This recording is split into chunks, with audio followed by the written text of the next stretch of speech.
Take these glasses off. So welcome, everybody. Forest Twigs, Bird of the Day. As I said, when Rodney and I went to the Renaissance Festival, they had the bird demonstration. But one of these birds I found so fascinating, so captivating, that I just had to make this my next bird of the day. And that bird is the Andean Condor. Wow. Look at that beautiful bird. Big ol' vulture. Because condors and vultures are kind of, they're the same family. They're pretty much the same thing. Condors, vultures. Just, yeah, it's kind of like chickadees or tits. Yeah, it's like, it's pretty much the same thing. Big, beautiful, black and white birds. Curious, got those cool red eyes. Almost a little spooky. I was almost contemplating saving these guys for October because they're a little bit spooky looking. But I wanted to get them in pretty quickly. So let me tell you a little bit about the Andean condor. Well, they're big. 59 or 39 to 51 inches long, and that's from beak to tip of tail, which is pretty good sized bird. But that wingspan, 113 inches up to 130 inches. Oh my gosh. Now, these birds have the most surface area of any wing of any bird. Now, the albatrosses have wings that are longer, but they're a little bit thinner. They have a little bit less surface area. The biggest surface area of any wing of any bird anywhere on the planet. That's pretty cool. Weighing 25 pounds on average, that makes them the heaviest bird that is capable of flight. But interestingly enough, they're also one of the longest lived birds in the world.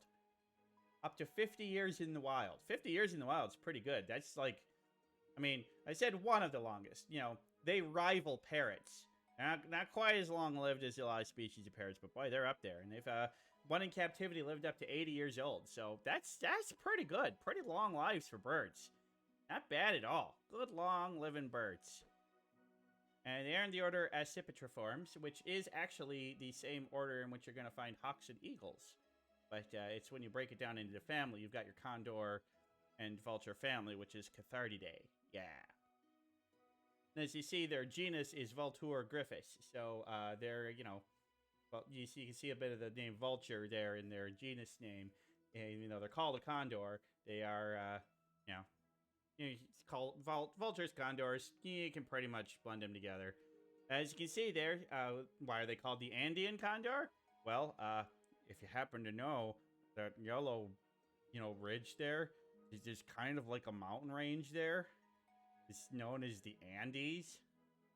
So, yeah, it's where they're from. They hang on the Andes. Now, interestingly enough, they like to hang out on the western side of the Andes Mountains because they like to have access to the ocean. So they're going to basically not go too much on the eastern side of the mountain range. They're going to hang out more on the western side because they like to be a little closer to the ocean.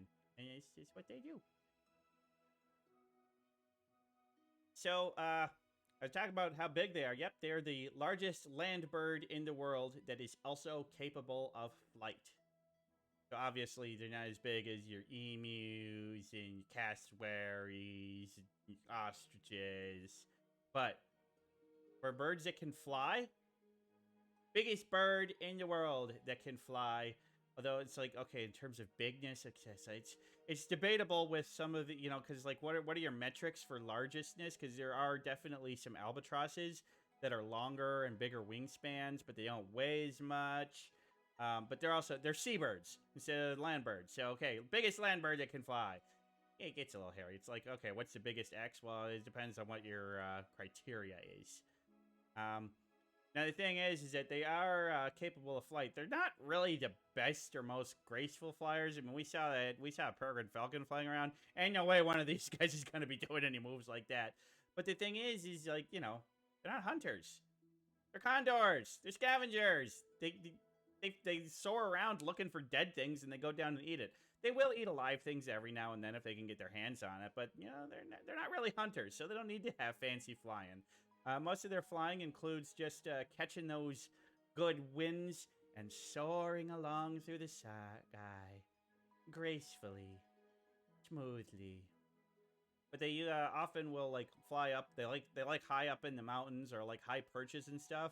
because they can get flight easier by jumping off and letting gravity and wind do the work instead of having to flap their wings a whole lot. So, yeah, smart way to do it.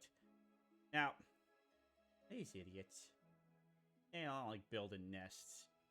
You see big, amazing hawk and eagle nests and stuff. And these guys are like, all right, I'm just going to fly up onto the edge of this mountain. Yeah, this little rocky outcropping looks good. We're just going to lay our egg right here. Yeah, just one egg.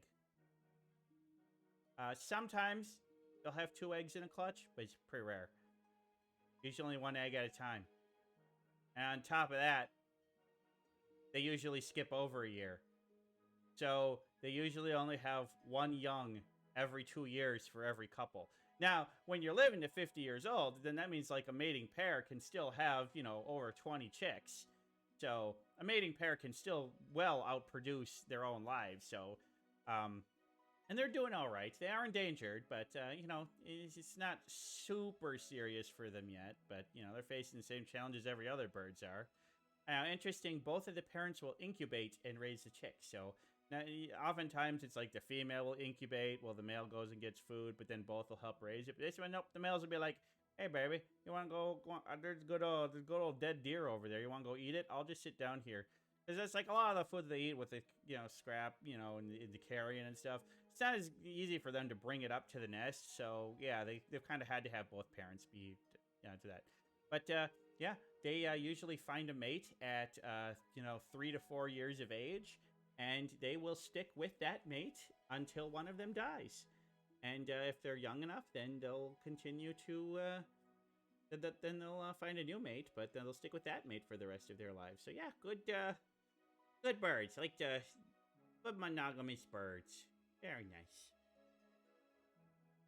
Now, of course, we were showing some video earlier. Well, we got video of one of these, of course, too.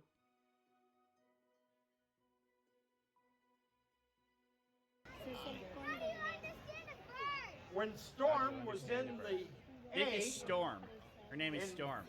There was a small crack in her egg, and it wasn't getting any bigger. In order to save her life, the scientists decided to pull the egg from the nest, bring it into the laboratory, and literally remove the eggshell with forceps and tweezers. Once she did hatch, she was very, very weak. She could hardly hold up her head. They could only feed her 1 morsel of meat every hour. But as the hours turned into days, and the days turned into weeks, she regained her strength, became quite strong. Unfortunately, she also became imprinted to humans.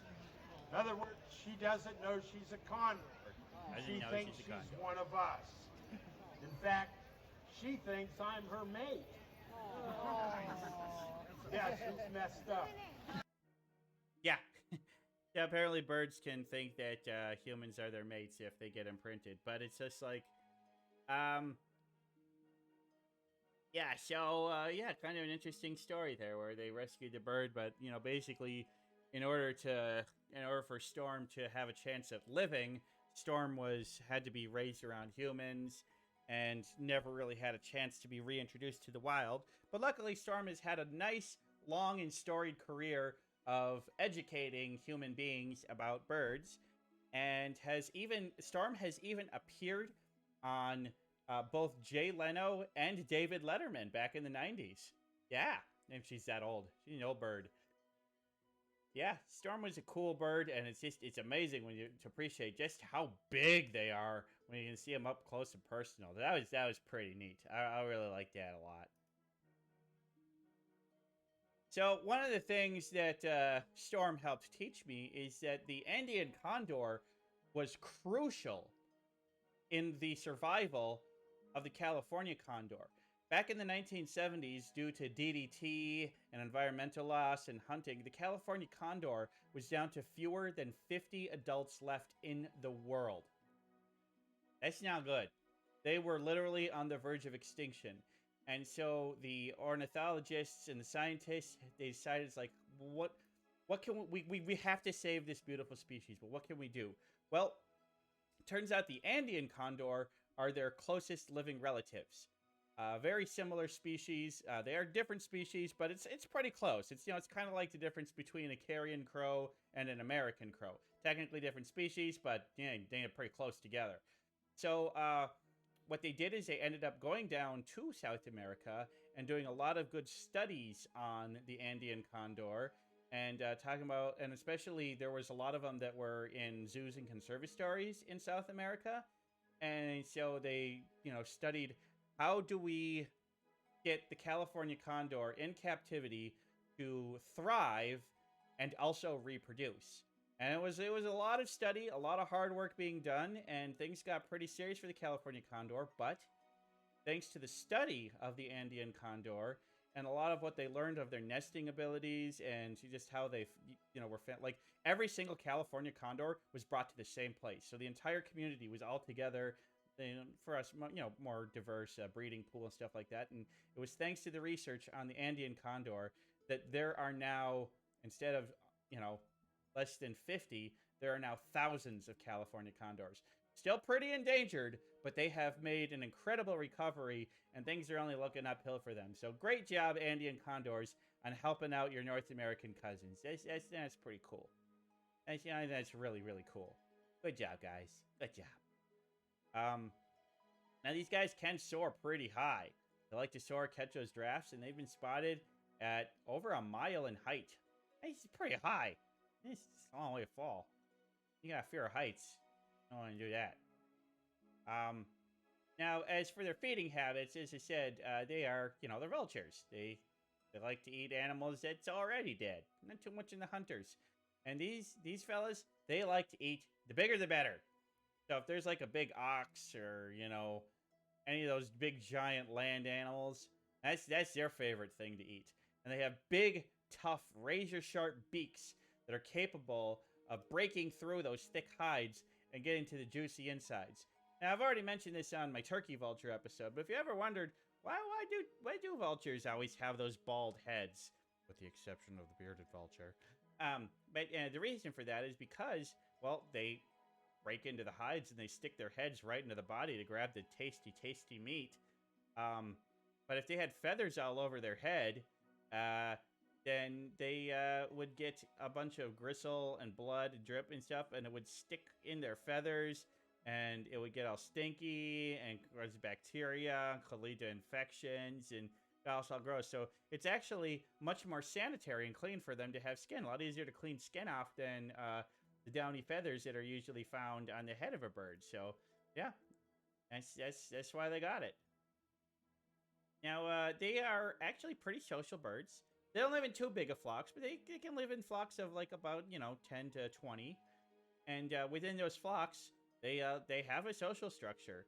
And it's like literally, it's a pecking order. Yeah. And usually the older, larger males are going to be the ones at the top of it. And now it's not super strict, but it's more like, hey, who gets the best spot around the cow? Or, who gets fed first and who gets pick of when they're young. The bigger males that haven't paired yet, they're gonna have the best chance to get a pretty lady. So it's kind of the way it works. Now it's kind of funny though. Birds, kind of known for our singing. We singing animals, but Andean condors don't have voice boxes. They don't sing. They can't. They literally don't have the organs needed to do it. Now they can still push air out through their lungs and cause vibrations within their throat, but it's mostly just grunts and hisses. They can't sing. They ain't got a song. They ain't got a screech. Almost all their communication between each other is all body language, baby. Yeah, it's what they do. What they do. Let's talk about that skin on their head. Interestingly, it's kind of a transparent color, and like you can kind of see through it a little bit, and it'll actually change colors depending on their mood. So it can go from like a real dark brown to more of a reddish color to even kind of a light pale pink. And apparently in breeding season, the males' heads will turn kind of a reddish pinkish color as they were trying to attract mates. So I think that's pretty cool. Change their head color to get a mate. It's pretty neat.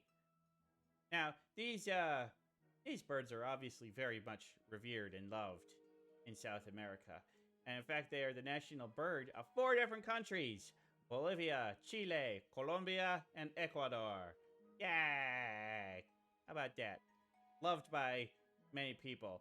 And in fact, the Andean vulture was also featured heavily in art and culture of the Incan culture, and was always seen as a symbol of nobility and strength. And but I mean, they are the national bird of those 4 countries, but they're popular in pretty much every South American country, and you'll find them on stamps, on currency. I mean, just all over the place. I mean, it's like the bird of South America.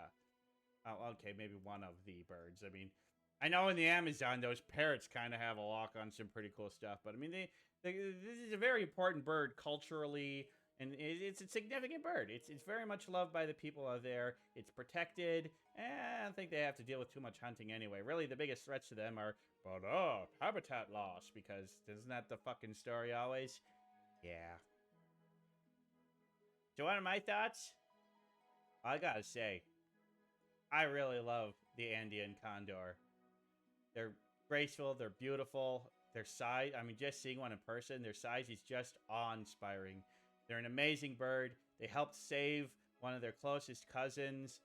And, you know, for a large bird of prey, they don't even do any killing. You know, they're not even killers. They ain't gonna kill a crow like me. So, what I gotta say, I love the Andean condor.